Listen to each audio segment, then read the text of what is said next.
قرآن مجید میں دوسرے مقام پہ ارشاد فرمائے من کان فی ھذہ اعمی فہو فی الآخرۃ اعمی واضل سبیلا، جو اس دنیا میں اندھا رہا کل قیامت کے دن بھی وہ نابینا اٹھایا جائے گا۔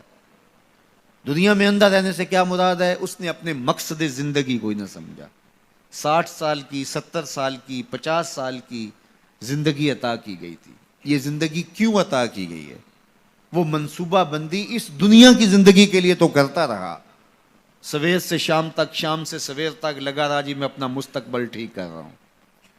18 19 20 سال تک اس نے پڑھا، دن رات محنت کی، پھر اس کے بعد ڈپلومے کیے، اس کے بعد اس نے ہنر سیکھا، پھر کاروبار میں آیا، دن رات ایک کر دیا، خوشیاں چھوڑیں، شادیاں چھوڑیں، دوست چھوڑے کہ بس میں اپنا مستقبل بنانا ہے۔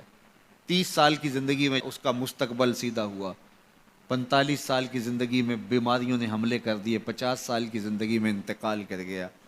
15 سال کا مستقبل تھا اس کا، جس کے لیے اس نے جو ہے وہ 35 سال 40 سال صرف کیے۔ یہ تھا اس کا ٹوٹل مستقبل۔ کسی کا 20 سال کا مستقبل ہوگا، کسی کا 30 سال کا ہوگا، لیکن وہ مستقبل کو بھول گیا جس کا ایک دن 50,000 سال کا ہے۔ 50 سال کا نہیں، 50 سال کا نہیں، قرآن بتاتا ہے 50,000 سال کا ایک دن، پھر نہ ختم ہونے والی زندگی۔ میاں صرف اس زندگی کو مقصود تو وہ سمجھے جس کا آخرت کا عقیدہ نہیں ہے، جو یہ یقین رکھتا ہے اللہ رسول پر، اس کو جو ہے وہ کامل یقین ہے، اور قرآن مجید پر اور حدیث طیبہ کے بتائے ہوئے ضابطے اس کو مستحضر ہیں، اور وہ جانتا ہے کہ آخرت ہے، ہم اعمال کی جواب دہی کے پابند ہوں گے۔ یہ دنیا آخرت کی کھیتی ہے، بوائی کا موسم ہے، آخرت کٹائی کا موسم ہے، تو وہ کیسے آخرت سے غافل رہ سکتا ہے؟ تو اگر وہ اس دنیا کی زندگی کو سمجھا نہ اور نابینا رہا تو کل قیامت کے دن بھی نابینا اٹھایا جائے گا۔ وَأَضَلُّ سَبِيلًا، یہ بھٹکا ہوا شخص ہے جس کو مقصد زندگی سے ہی آگے ہی نہیں ہے۔ ہمیں پیدا کیوں کیا گیا؟ ہم آئے کیوں؟ تو میاں ہم اس دنیا پر آئے ہیں تو ہمارے آنے کا کوئی مقصد تھا، مدعا تھا۔ اس مدعا کو حاصل کرنے کے لیے ہمیں دن رات کوشاں رہنا چاہیے، استغفار کریں، تقوی کے خوگر ہو جائیں، شکر کرنے کی عادت ڈالیں۔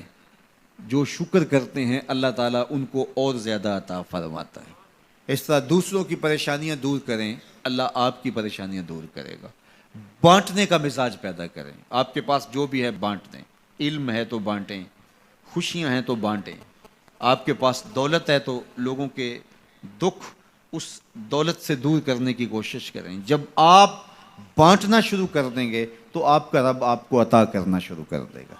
جو آپ نے دیا ہے، جو بانٹا ہے، وہ بھی آپ کا نہیں تھا، وہ بھی تمہارے رب نے تمہیں دیا تھا، لیکن اس کے بدلے میں جو عطا کرے گا، اللہ اکبر۔ کسی نے کہا کتنا دینا چاہیے؟ تو کہا اگر تم گن گن کے دیتے ہو تو پھر ایسے ملے گا، اگر بے حساب دیتے ہو تو وہ بھی بے حساب عطا کرے گا۔ وہ کسی زمانے کے اندر کنووں سے زمینوں کو سیراب کیا کرتے تھے، کنویں سے پانی نکال کر کے سیرابی ہوتی تھی۔ بعد میں یہ ٹیوب ویل آ گئے تو میرے بزرگ فرمایا کرتے تھے کہ کنویں جا کے دیکھو، ان کا پانی بہت نیچے چلا گیا اور بہت گدلا ہو گیا۔ ان کا پانی تو شفاف تھا اور وافر اور فراواں تھا، اب گدلا ہو گیا اور بہت نیچے چلا گیا۔ تو فرمایا کرتے تھے کہ جب یہ کنویں اپنا فیض باہر دیتے تھے، نیچے سے چشمے پھوٹتے تھے، سوتے پھوٹتے تھے، اور اللہ ان کو عطا کرتا تھا۔ جب انہوں نے باہر دینا چھوڑ دیا تو اللہ نے بھی ان کو عطا کرنا چھوڑ دیا۔ اس لیے تم اگر دیتے رہو گے تو سوتے پھوٹتے رہیں گے، کبھی ختم نہیں ہوگا۔ اس لیے اللہ کی راہ میں بانٹنے کا مزاج پیدا کرو جو آپ کے پاس ہے۔ اللہ اکبر۔ میرے حضور نے تو فرمایا کہ تم راستے سے گزرتے ہوئے کوئی چیز جو راستے میں رکاوٹ بن رہی ہو، اس کو راستے سے ہٹا دو تو یہ بھی صدقہ ہے، اور کچھ نہیں کر سکتے۔ کسی کو ہنس کے مل پڑو، مسکرا کے کسی سے بات کر لو تو فرمایا یہ بھی تمہارا صدقہ لکھا جائے گا۔ یہ نیکی بھی چھوٹی نہ سمجھنا، یہ بھی بہت بڑی نیکی ہے۔ تو جو آپ کے پاس ہے وہ بانٹو تو انشاءاللہ آپ کو اللہ اور عطا کرے گا، اور زندگی کے اندر ایک طمانیت کا نور اور ایک اجالا پیدا ہوگا۔ اللہ جل شانہ ہم سب کو خوشگوار، مطمئن، پاکیزہ اور خوبصورت زندگی کا نور عطا فرمائے۔